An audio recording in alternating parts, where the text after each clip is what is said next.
Hello বন্ধুরা, আশা করি সকলে ভালো আছেন। আচ্ছা, আপনারা কি কাবুলি ছোলার মধ্যে ডিম দিয়ে রান্না করে দেখেছেন কখনো?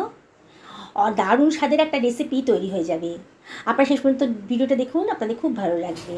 আমি এক বাটি মতো কাবুলি ছোলা রাতভর ভিজিয়ে রেখেছিলাম। দেখুন, কয়েকবার ধুয়ে এবার পরিষ্কার জলে এটাকে ভিজিয়ে রেখেছিলাম 8 থেকে 9 ঘন্টা। অনেকটাই নরম হয়ে গেছে, বেশ ফুলেও উঠেছে। এবার জল থেকে ঝরিয়ে আমি একটা ফ্রাই প্যানের ভেতর দিয়ে দিচ্ছি। এবারে আমি এর ভেতর দিয়ে দিচ্ছি একখানা ডিম, আরও একখানা ডিম ফাটিয়ে এর ভেতরে দিয়ে দিলাম। এর ভেতরে আমি দিয়ে দিচ্ছি হাফ টি চামচ মতো লবণ, আর আমি এর ভেতরে দিয়ে দেব হাফ টেবিল চামচেরও কম হলুদের গুঁড়ো, জাস্ট কালারের জন্যে। আর দিয়ে দিচ্ছি হাফ টেবিল চামচ লঙ্কার গুঁড়ো, কতগুলো কাঁচা পাকা লঙ্কাও দিয়ে দিলাম। এবার আমি সব কিছু ভালো করে মিশিয়ে নিচ্ছি। খুব ভালো করে মিশিয়ে নিতে হবে। ডিমের সাথে কাবলি চানাটা খুব ভালো করে মিশিয়ে নেবেন। এটা দামি রেসিপি তৈরি হয়ে যাচ্ছে।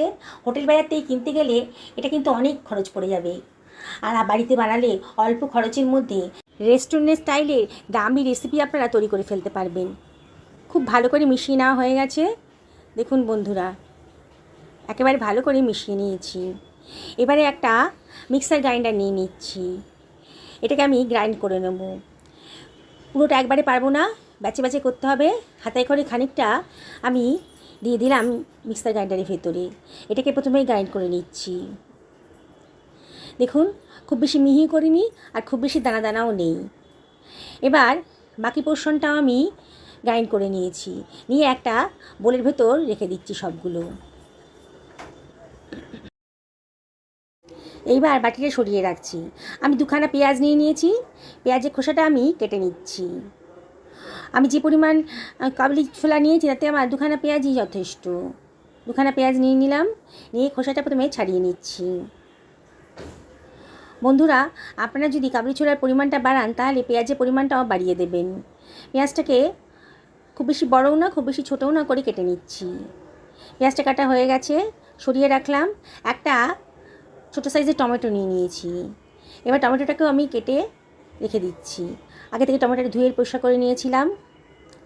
এবার গ্রাইন্ডারের ভেতরে যেখানে আমি কাবলি ছোলাটা বেটেছিলাম সেখানে 1 টেবিল চামচ মতো কাবলি ছোলার পেস্ট নিয়ে নিলাম, আর নিয়ে নিলাম পেঁয়াজ কুচি আর টমেটো কুচিটা।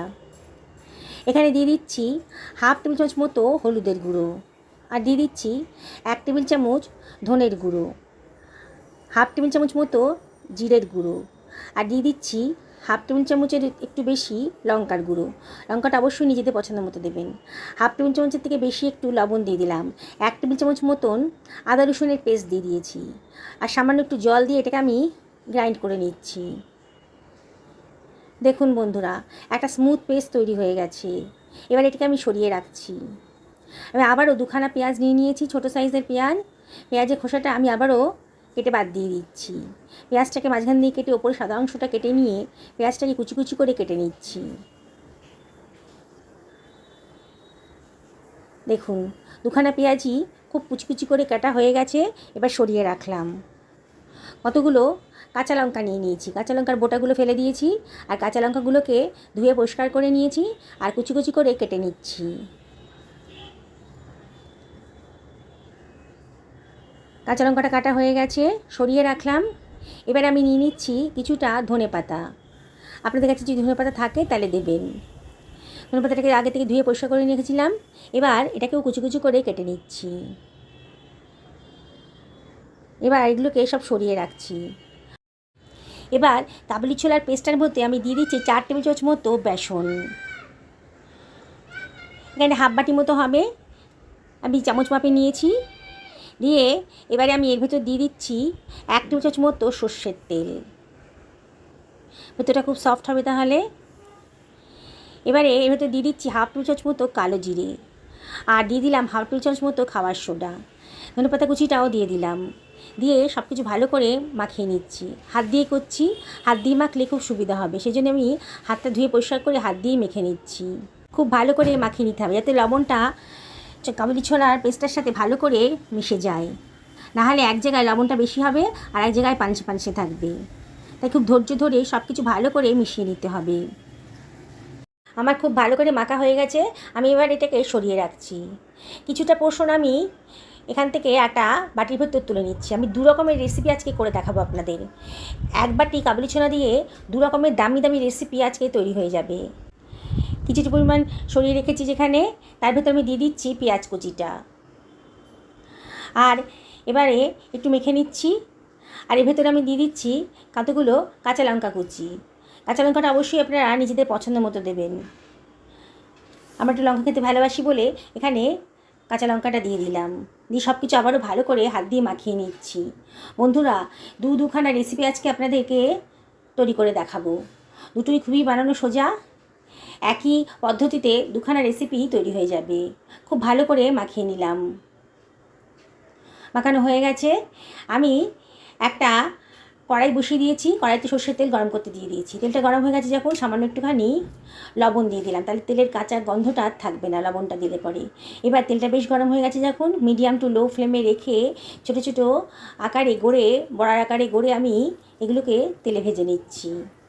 বুঝতেই পাচ্ছেন আমি আজকে কাবুলি ছোলার পকোড়া বানাচ্ছি। এই ধরনের রেসিপি অনেকের কাছেই অজানা। আপনারা যদি এই ধরনের রেসিপি আগে খেয়ে থাকেন তবে অবশ্যই কমেন্ট করে জানাবেন। আর যদি না খেয়ে থাকেন তাহলে অবশ্যই ট্রাই করবেন। দারুণ সুস্বাদু, অল্প খরচের ভেতরে দামি একটা রেসিপি। একটা না, দুখানা রেসিপি তৈরি হয়ে যাচ্ছে। আমি পকোড়াগুলোকে খুব ভালো করে এপিট ওপিট উল্টে নিয়ে ভেজে নিচ্ছি। গ্যাসের ফ্লেমটা মিডিয়াম টু হাইতে রেখেছি। আর অনবরত কিন্তু নাড়তে হবে। আস্তে আস্তে পকোড়ার কালারগুলো চেঞ্জ হয়ে যাচ্ছে। বোঝাই যাচ্ছে পকোড়াগুলো বেশ সুন্দর করে ভাজা হয়ে যাচ্ছে। দেখুন বন্ধুরা, কালারটা পুরো চেঞ্জ হয়ে গেছে। এবার একটা স্ট্রেনারের সাহায্যে আমি তেলটা যত সম্ভব ঝরিয়ে নিয়ে এটাকে আমি অন্য একটা পাত্রের ভেতর তুলে রাখছি। দেখুন বন্ধুরা, কত অল্প খরচের ভেতর দামি একটা স্ন্যাক্সের রেসিপি তৈরি হয়ে গেল। বাকি পকোড়াটাও আমি একইভাবে ভেজে নেব। বন্ধুরা, রেসিপিটা যদি ভালো লাগে তাহলে লাইক করবেন, কমেন্ট করবেন আর বন্ধুবান্ধব আত্মীয় স্বজনের সাথে শেয়ার করবেন। দেখুন বন্ধুরা, পরের ব্যাচের পকোড়াগুলো কিন্তু আমার ভাজা হয়ে গেছে। এপিট ওপিট ভালো করে নাড়াচাড়া করে এগুলোকে আমি ভেজে নিচ্ছি। দারুণ মুচমুচে পকোড়া তৈরি হয়ে গেল। আপনারা এটা সকালবেলাও খেতে পারেন, বিকেলে চা কফির সাথেও স্ন্যাক্স হিসাবে এটা দারুণ মুখরোচক আর ভীষণ হেলদিও বটে। সেজওয়ান সস দিয়ে খেয়ে দেখুন, কিংবা টমেটো কেচাপ দিয়েও খেতে পারেন। আমি একটা ভেঙে দেখাচ্ছি। দেখুন কতটা মচমচে হয়েছে আর কতটা সুস্বাদু। দেখুন বন্ধুরা, চায়ের সাথে দারুণ জমে যাবে কিন্তু সন্ধ্যাটা আজকের। চলুন বাকি রান্নাটাও করে ফেলি। কড়াইতে তেলটা গরমই আছে। আমি এবার চানা মশলার ডো থেকে গোল গোল করে নিয়ে তারপরে চ্যাপটা করে নিয়ে গরম তেলেই ছেড়ে দিচ্ছি। এগুলো তৈরি হচ্ছে কোফতা। একসঙ্গে বেশি দেবো না, তাহলে একটার সঙ্গে একটা লেগে গিয়ে সবগুলো ভেঙে যাবে। আর দিয়ে সঙ্গে সঙ্গে কিন্তু নাড়বেন না। ওপর থেকে একটু তেল ছিটিয়ে দেবেন, তাহলে ওপর নিচটা শক্ত হয়ে যাবে, মানে ভাজা হয়ে যাবে, আর ওপরটাও বেশ শক্ত হয়ে যাবে। দেখুন ওপরটা যখন শুকিয়ে গেছে তখন এবার এটাকে এপিট ওপিট করে আমি ভালো করে ভেজে নিচ্ছি। মিডিয়াম টু লো ফ্লেমে খুব ভালো করে ভাজতে হবে। না ভালো করে ভাজলে পরে কিন্তু ভেতরটা কাঁচা কাঁচা থাকবে, তখন খেতে ভালো লাগবে না। অনবরত আমি তেল ছিটিয়ে ছিটিয়ে দিচ্ছি। এইভাবে নাড়াচাড়া করে এই পকোড়াগুলোকে খুব সুন্দর করে ভেজে নিতে হবে। আর মাঝে মাঝে একটু ওলট পালট করে দিতে হবে। বন্ধুরা, অসম্ভব টেস্টি রেসিপি আজকে তৈরি হয়ে যাচ্ছে। বেশ সুন্দর করে ভাজা হয়ে গেছে যখন, আমি এটাকে তুলে রাখছি। নতুন বন্ধুদেরকে রিকোয়েস্ট করব আমার চ্যানেলটা সাবস্ক্রাইব করার জন্যে। পাশে থাকা বেল আইকনটা অবশ্যই ক্লিক করে দেবেন, তাহলে আমার রান্নার নোটিফিকেশানটা আপনারা চটজলদি পেয়ে যাবেন। বাকি কোপ্তাগুলো আমি একইভাবে ভেজে নিচ্ছি। পুরনো বন্ধুদেরকে অনেক ধন্যবাদ, তাদের সাপোর্টের জন্য এত দূর আসতে পেরেছি।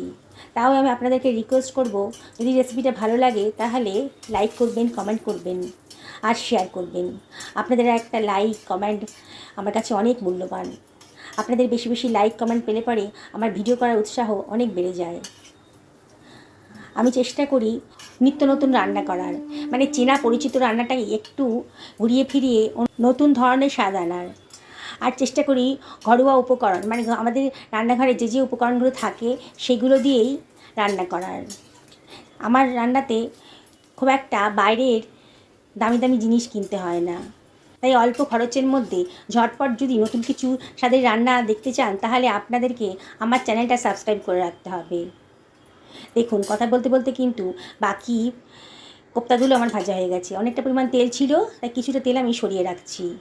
বাকি যে তেলটা আছে তার মধ্যে দিয়ে দিলাম গোটা গরম মশলা, আর এর ভিতরে আমি দিয়ে দিচ্ছি হাফ টি চামচ মতো গোটা জিরে। একটু ফ্রাই করে নেব। সুন্দর একটা গন্ধ বেরিয়ে যাবে যখন, তখনই বুঝবেন ফ্রাইটা সুন্দর করে হয়ে গেছে। এইবার মিক্সার গ্রাইন্ডারে যে মশলার পেস্টটা বানিয়ে রেখেছিলাম সেটা দিয়ে দিলাম, আর দিয়ে দিলাম মিক্সার গ্রাইন্ডারটা ধুয়ে অল্প একটু জল। সব কিছু আবারও ভালো করে মিশিয়ে নিচ্ছি। খুব ভালো করে মিশিয়ে নিতে হবে। গ্যাসের ফ্লেমটা এখন লোতে করে দিয়ে এটাকে আমি ঢাকা দিয়ে রাখবো 2 থেকে 3 মিনিটের জন্যে। 2 মিনিট বাদে দেখুন মশলাটা কিন্তু বেশ ভালো করে ভাজা মতো হয়ে গেছে। আবার একটু নাড়ি চাড়িয়ে দিচ্ছি। খুব বেশি তেল তো দিইনি, তাই মশলা থেকে তেল বেরোবে না, কিন্তু মশলাটা বেশ ভালো করে কষানো হয়ে গেছে। এই অবস্থায় দিয়ে দিলাম 2 টেবিল চামচ মতো দই, আর বাটি ধুয়ে একটু জল। দইটা যাওয়ার সময় গ্যাসের ফ্লেমটা অবশ্যই একেবারে লোতে রাখবেন, নাহলে অফ করে দেবেন। যদি লোতে রাখেন তাহলে পরে আবার হাই করে দেবেন, আর অফ করে দিলে আবার গ্যাসের ফ্লেমটা ধরিয়ে দেবেন। দিয়ে আবার একটু কষিয়ে নিয়ে এর ভিতর দিয়ে দিলাম গরম জল। গরম জলটা দিলে পরে রান্নার টেস্টটাও ভালো আসবে, আর রান্নাটাও তাড়াতাড়ি হবে। আবারও সব কিছু ভালো করে মিশিয়ে নিচ্ছি। দেখুন বন্ধুরা, অল্প খরচের ভিতরে কত সুন্দর স্বাদের একটা রেসিপি তৈরি হয়ে যাচ্ছে। হাফ টি চামচ মতো চিনি দিয়ে দিলাম। দই পড়েছে, টমেটো পড়েছে, তাই চিনিটা দিলে পরে সুন্দর একটা টেস্টের ব্যালেন্স আসে। তবে আপনার যদি অপছন্দ হয় তাহলে চিনিটা অ্যাভয়েড করবেন। ঝোলটা বেশ ফুটে উঠেছে যখন, তখন সেই অবস্থায় আমি দিয়ে দিচ্ছি কতগুলো কাঁচা লঙ্কা। যদি কেউ লঙ্কা খেতে পছন্দ করেন তাহলে এটা দিয়ে খেতে পারবেন। এবার ভেজে রাখা কোপ্তাগুলো আমি দিয়ে দিচ্ছি, দিয়ে আবার সব কিছু ভালো করে মিশিয়ে নিলাম। এত সহজ রেসিপি বিগিনার্সরাও একবার দেখলে পরে সহজেই বানিয়ে ফেলতে পারবে। ঢাকা দিয়ে মিনিট 5 লো ফ্লেমে রান্না করে নেব। মিনিট 5 বাদে দেখুন আমার কোপ্তাগুলো কিন্তু বেশ ভালো করে ফুলে উঠেছে। দেখুন কতটা ফুলে গেছে। একটু ঝোল ঝোল গ্রেভি রেখেছি। আপনার যদি মনে হয় যে গ্রেভিটা একটু কম রাখবেন তাহলে জলটা একটু কম দেবেন। হাফ টি চামচ মতো গরম মশলার গুঁড়ো দিয়ে দিলাম, দিয়ে আবারও সব কিছু ভালো করে মিশিয়ে নেব। আর তার মধ্যে দিয়ে দিচ্ছি 1 টি চামচ মতো গাওয়া ঘি। ঘিটা দিলে পরে দারুণ সুন্দর একটা টেস্ট আসে, সুন্দর গন্ধও বেরোবে। এবারে এর ভেতরে দিয়ে দিচ্ছি একটুখানি ধনেপাতা কুচি। এবার গ্যাসের ফ্লেমটা অফ করে ঢাকা দিয়ে রাখবো 3 থেকে 4 মিনিটের জন্যে। 3-4 মিনিট বাদে দেখুন পুরো রান্নাটা রেডি হয়ে গেছে। কি সুন্দর দেখতে লাগছে। আবার একটু নাড়াচাড়া করে আমি এটা সার্ভ করে দিচ্ছি। একটা পাত্রের ভেতরে আমি এটা সার্ভ করে দিচ্ছি। দেখুন বন্ধুরা কত সুন্দর দেখতে লাগছে। আপনারা যদি মনে করেন নিরামিষ করে বানাবেন তাহলে পেঁয়াজ রসুনটা অ্যাভয়েড করবেন। দারুণ সুস্বাদু আর একেবারে নতুন ধরনের রেসিপি তৈরি হয়ে গেল। কাবুলি ছোলা দিয়ে তো আপনারা অনেক কিছু রেসিপি করে খেয়েছেন, এই ধরনের রেসিপি খেয়েছেন? আবারও বলছি বন্ধুরা, যদি না খেয়ে থাকেন তাহলে অবশ্যই আমার মতো করে একদিন বানিয়ে খান। আর যদি খেয়ে থাকেন তাহলে অবশ্যই কমেন্ট করে জানাবেন যে আপনারা কীভাবে তৈরি করেছিলেন। দেখুন বন্ধুরা কত সুন্দর দেখতে লাগছে, আর গন্ধটাও খুব সুন্দর বেরোচ্ছে। ভাতের সাথেই বলুন, রুটির সাথেই বলুন, দারুণ জমে যাবে। আমি কিন্তু আজকে গরম ভাতের সাথেই এই কোপ্তা কারিটা দিয়ে খাবো। দেখুন বন্ধুরা কত স্বাদিষ্ট খাবার অল্প খরচের ভেতরে অল্প সময়ের ভেতর তৈরি হয়ে গেল। আমি এটা ভেঙে দেখাচ্ছি, ভেতরটা একেবারে নরম তুলতুল করছে। সকালে ভালো থাকুন এই কামনা করে ভিডিওটা এখানে শেষ করলাম। নমস্কার নেবেন।